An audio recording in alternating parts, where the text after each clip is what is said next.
अकेले हाथ उठा के सब क्यों कहिए कि आज है मैया का जगराता, अरे माँ को मना लेना।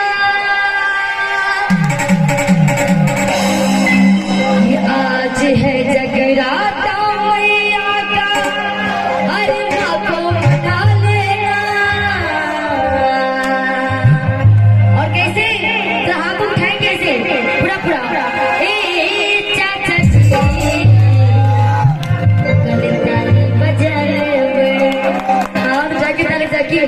आज है मैया का जगराता, माँ को मना लेना।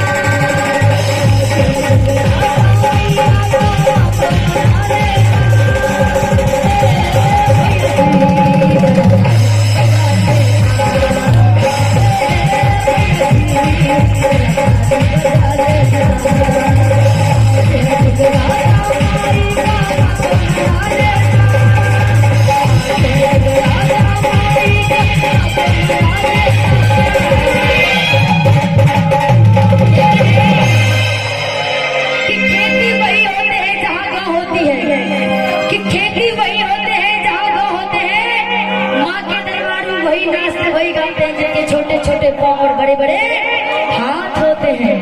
और जिनको नाचने का मन है तो दोनों हाथ उठाएं कैसे खड़े होकर के। मेरे साथ जिनको नाचने का मन है खड़े होंगे बाबा के दरबार में।